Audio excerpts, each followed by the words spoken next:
أعوذ بالله من الشيطان الرجيم. بسم الله الرحمن الرحيم. يا أيها الذين آمنوا منكم والذين أوتوا العلم درجات. وقال رسول الله صلى الله عليه وسلم: طلب العلم فريضة على كل مسلم ومسلمة. صدق الله صدق رسول الله صلى الله عليه وسلم. Jamaah sholat zuhur berjamaah masjid yang mewakili dari kebaikan Allah. Puji syukur kehadirat Allah. Senantiasa kita panjatkan pada hari ini kita kembali berjumpa setelah kita melaksanakan seluruh sholat zuhur berjamaah.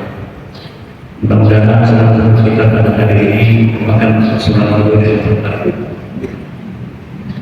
Selanjutnya kita akan melanjutkan dengan kajian kita, yaitu ilmu bagian dari kewajiban kita sebagai orang seorang muslim dan muslimah. Hari ini kita akan membahas tentang ayat ahkamul Quran, yaitu tentang sholat. Pada beberapa minggu lalu kita telah membahas tentang Al-Fatihah. Surah Al-Fatihah adalah Al-Quran, ibunya Al-Quran, kandungan Al-Quran dan Al-Fatihah. Dijelaskan dalam hadis Nabi, la salata liman lam yaqra' bi Fatihah. Dan yang sholat maka sah sholatnya seseorang yang tidak membaca Al-Fatihah. Hari ini kita masuk pada pembahasan sholat. Dalam satu hadis Rasulullah SAW menjelaskan dari Abi Abdurrahman Abdullah bin Umar radhiyallahu Umar bin Al-Khattab radhiyallahu anhu.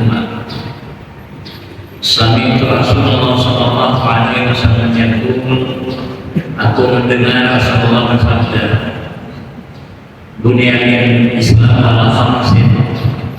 Islam itu dibangun atas 5 perkara. Yang pertama syahadat la ilaha illallah. Pertama syahadat, aku bersaksi tidak Tuhan selain Allah dan Muhammad adalah utusan. Yang kedua wa iqamus shalah, yaitu mendirikan sholat. Yang akan kita bahas pada hari ini adalah tentang sholat. Sholat adalah merupakan kewajiban buat kita. Jika orang yang beriman kepada Allah, yang paling penting pokok adalah sholat 5 waktu. Dan ini yang membedakan kita betul-betul beriman atau tidak beriman kepada Allah. Dan ukuran amalan kita diukur pada saat kita sholat, kualitas sholat kita. Karena nanti ketika kita di badan mahsyar dikumpulkan oleh Allah di batas terik yang begitu panas, matahari begitu dekat dengan tubuh kita, semua manusia waktu itu dibangkitkan digiring ke badan mahsyar. Ketika itu yang akan ditanya adalah tentang sholat. Di dalam hadis Rasulullah disebutkan la yazalu qadaman 'abdil yawm hatta yus'ala an shalah. Tidak akan bergeser, tidak akan beranjak kaki seseorang sehingga dia ditanya tentang sholat. Dalam keadaan mencekam dan menakutkan, panas begitu keringan memandikan keringan, ada sebatas leher, ada sebatas hidung, ada yang sampai tutup sampai kepala. Ditanya tentang sholat. Baikku bilang sholat, aku bilang sahih amali. Kata Rasulullah, kalau sholat seseorang itu diterima, maka dipastikan amalan yang lain diterima oleh Allah. Jadi kata kuncinya adalah sholat. Baik dulu dan alaihi sholatuhu dan sahiru amali. Kalau sholatnya ditolak, maka semua amalan yang lain terhambat. Oleh karenanya kita tidak boleh bermain-main dengan sholat. harus kita persiapkan betul-betul. Jamaah hadirin yang berbahagia, sholat wajib, tetapi ada yang ketika itu dilarang sholat. Kapan? Selesai dia melakukan hal tersebut. Di dalam Al-Quran surat An-Nisa ayat 43 Allah berfirman, Ya ayyuhalladzina amanu la taqrabus sholata wa antum sukara hatta ta'lamu ma taqulun. Wahai orang-orang yang beriman, diharamkan jangan kalian mendekati sholat. Artinya jangan sholat, jangan melakukan sholat wa antum sukara, padahal kalian dalam keadaan mabuk. Jadi kalau dalam keadaan mabuk nggak boleh. Sekarang insya Allah yang sholat nggak ada yang mabuk. Tapi ada juga yang habis mabuk dia setengah sadar pengen sholat. Itu jangan sholat dulu, karena nanti sholatnya pasti macet. Tapi dia tahu kalau mabuk cinta dia tidak boleh sholat.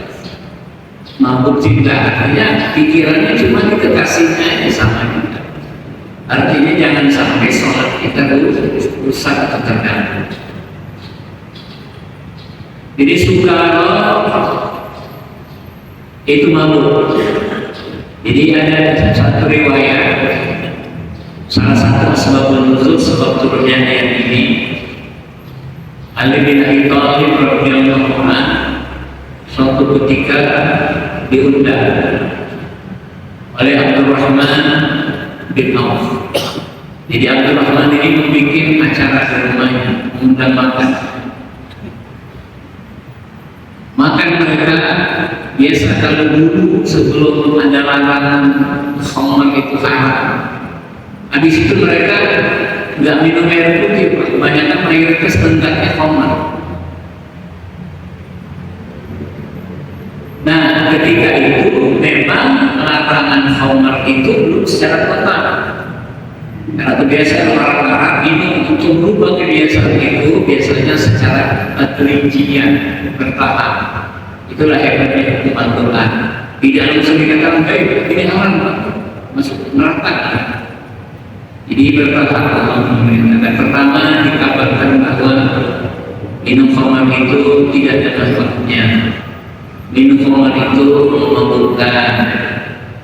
Baru nanti ada larangan tegas. Itu. Jadi ketika itu sahabat tersebut datang waktu sholat, memimpin sholat, baca surat Al-Fatihah, kemudian baca surat Al-Kafirun. Nah, ketika baca surat Al-Kafirun, bacanya mulai ngancam. Ya, awal ayatnya Qul ya ayyuhal kafirun, terus baru ngancam di situ. La na'budu. Jadi ada dua kalimat yang ada di situ. Nah, inilah akibatnya kami mengandung dari hukuman keras. Maka Allah di dalam Al-Quran turun, Ya ayyuhalladzina amanu la taqrabus sholata wa antum sukara. Jadi deketin sholat tidak boleh, apalagi sholat. Kapan bolehnya sholat? Setelah sadar. Nah, ketika itu belum ada larangan secara total. Jadi mereka akhirnya minum. Nah, yang agak panjang kan bisa menjelang subuh tuh, diharapkan subuh udah sadar. Ya, jadi kalau pagi mau menjelang zuhur, diharapkan setelah zuhur itu dia sudah sadar. Ketika larangan minuman keras itu belum secara total. Nah, kemudian larangan minuman keras itu turun ayat yang menjelaskan bahwa enggak boleh sama sekali. Itu ada di dalam surat Al-Maidah ayat 5. Allah berfirman, Ya ayyuhalladzina amanu innamal khamru wal maisir wal ansab wal azlam rijsun min amali syaitan fajtanibuhu la'allakum. Jadi kebiasaan orang Arab minum khamar, maisir, judi, main tebak-tebakan, main undi-undian. Kemudian turun ayat ini mengatakan bahwa itu adalah perbuatan syaitan. Jauhi fajtanibu la'allakum tuflihun. Fajtanibu itu fi'il amr. Jadi dalam bahasa Arab fi'il amr itu dirujuk setiap bentuk perintah, setiap larangan yang larangan. Fajtanibu, jauhi, maka wajib untuk menjauhi. Kalau tidak dijauhi hukumnya haram. Jadi setiap ada larangan harus kita tinggalkan, setiap ada perintah harus kita kerjakan. Jamaah hadirin yang berbahagia, la taqrabus sholata wa antum sukara hatta ta'lamu ma taqulun. Jadi sehingga sadar apa yang diucapkan, nggak boleh orang sholat ngacak bacanya. Maka hadirin, ayo sholat kita persiapkan dengan baik. Ketika kita sholat tadi masih ada nggak pikiran dalam pikiran kita? Ada mungkin pikiran sepele, antar manusia pakai saya ada nggak? Kira-kira dalam sholat tadi ada nggak ya terlintas pikiran kita apa yang dipikirin? Ada nggak? Kalau nggak ada, alhamdulillah itu namanya khusyuk. Jadi khusyuk itu sudah tidak berpikir lagi tentang selain Allah. Oleh karenanya kiat-kiat khusyuk itu satu, bacaan kita secara lisan kita membaca, hanya kita juga ikut baca. Artinya ikuti dengannya. Kalau kita lagi berimam, ikuti bacaan imam, simak bacaan imam. Itu antara lain kiat-kiat khusyuk. Memang khusyuk itu sangat berat hadirin yang berbahagia. Sudah kata Bapak kita, tetaplah kita berusaha bagaimana sholat kita disambung. Satu, wala junuban illa abiris sabil. Dan orang yang junub keluar sperma bisa karena hubungan suami istri. Kadang-kadang nggak sadar perasaan kita nggak berhubungan, atau langsung sholat aja.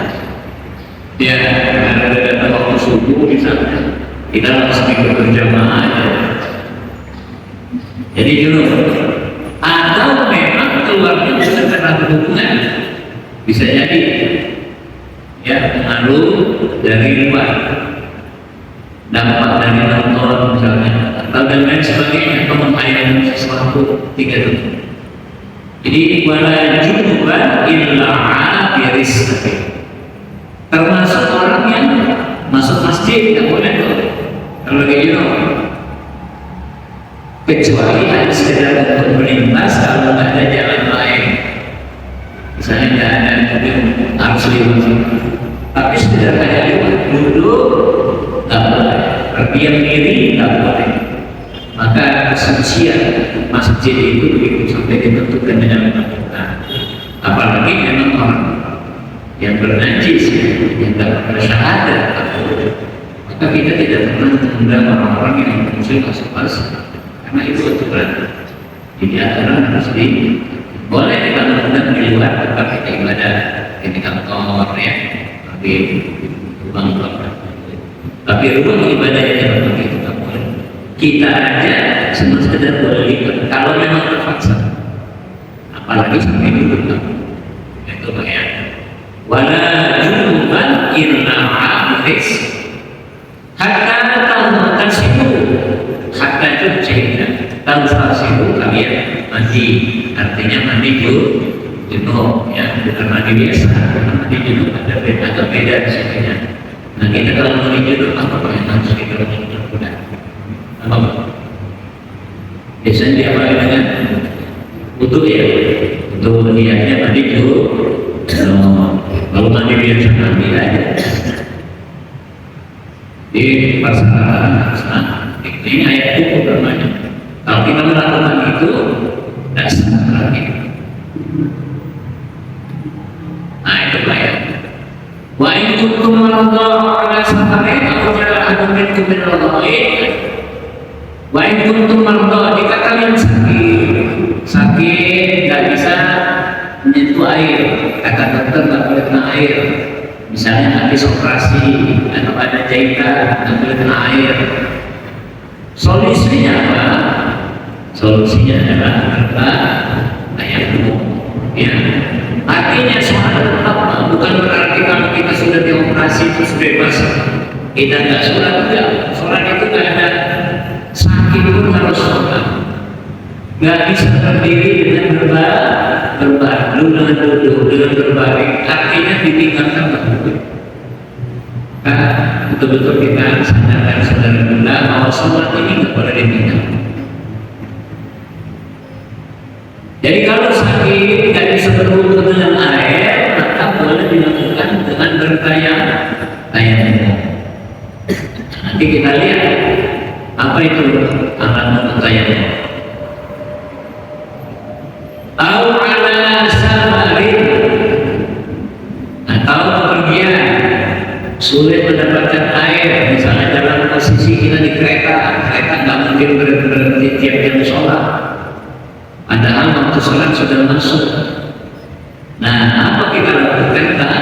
Tayamum. Tayamum. Au jaa ahadun minkum minal ghaid, atau datang seseorang minkum karena ingin membuang air kecil, kecil. Setelah kecil, nggak ada air, apa yang dilakukan? Tetap harus sholat. Nanti dilakukan dengan tayamum badala dari kata kita menggunakan tayamum. Yang berikutnya adalah lamastul nisa, menyentuh perempuan. Jadi menyentuh ini ada dua pendapat, ada menyentuh dengan syahwat, ada yang menyentuh begitu aja, tak sengaja. Beda ya Pak. Jadi kalau seandainya kita menyentuh, ada di situ rasa serba gitu ya, nafsu, artinya nafsu itu macam-macam, membayangi orang yang disentuh itu. Nah, itu dengan nafsu namanya. Itu sentuhan itu membatalkan itu. Nah, bahkan yang lebih keras Imam Syafi'i terhadap istri itu dianggap membatalkan itu. Untuk bapak-bapak kalau pas itu tadi sentuhan sama bibinya ada enggak? Betul, ada yang dapat mungkin itu adalah sahabat yang Hanafi, tapi kita mayoritas manusia tiba, padahal kita kebayang dilamas tuan. Jadi untuk cari amannya, mendingan kita berwudu lagi. Falam tajidu ma'an fatayammamu sa'idan thayyiban. Setelah kita tadi setelah kemarin tidak boleh itu air safar, berpergian tidak ketemu air, buang air kecil, menyentuh wanita, tapi kita ingin bersuci tidak dapat air, musim kering misalnya, air susah. Sekarang kejadian mungkin banyak saudara-saudara kita di daerah. Apa lantas nggak ada hujan terus nggak sholat? Biarin kan, tanya air nggak bisa, tetap harus sholat. Nah, solusinya tayamum. Pada tadi ma'an fatayammamu sa'idan thayyiban. Jadi tidak ketemu air, maka lakukanlah tayamum dengan apa? Dengan sa'idan thayyiban, dengan debu. Ada yang mengatakan dengan tanah, tetapi tidak langsung kita praktekkan. Kita tempelkan kedua tangan, telapak tangan, kita usah lalu langsung buka. Jadi kita langsung dari bawah terus diletakkan. Ya, bertanam terus masukin dalam jadi kayak bedak, bedak itu ditipiskan, ya baru di. Dan itu cuma dua aja. Ya Pak ya, soai dan thayyiban, debu yang suci, yang. Kemudian ada pendapat yang kedua, segala sesuatu yang ada di bumi, batu bisa digunakan, ya. Kalau tadi segala sesuatu yang ada di atas bumi yang dianggap kita itu suci. Jadi solusi alternatif kalau kita tidak menemukan air, maka kita ingin bersuci. Pada yang mensuai dan terlibat maka lakukanlah tayamum dengan debu yang suci. Apa yang dilakukan ketika tayamum? Pamsahu biwujuhikum, usaplah muka kalian. Jadi kita sudah dipiskan, dipiskan dulunya, terus di rata. Jangan cuma bagian ini doang, tidak tetap terasa. Wujud itu artinya meliputi pipi, kemudian di dagu, dan sampai dengan batas rambut. Coba ya, jangan sampai ke tangan terus kita tempelkan begini aja, sama kalau pipinya doang, ya. Wujud itu adalah dari wujud. Wa aidikum, aidi tangan, lain kita tempelkan lagi, dipiskan mulai dari satu. Ya, jadi jangan cuma di sini, tapi ilal marafiq itu seperti sini. Katakan sekali, tempel lagi, dipisin, coba ya, kita suci. Jadi muka ada. Innallaha kana 'afuwan ghafura. Sesungguhnya Allah Maha Pemaaf. Allah Pemaaf, nggak harus pokoknya air, nggak bisa berkata air. Nah, agama itu yusra itu mudah. Inna ma'al usri yusra.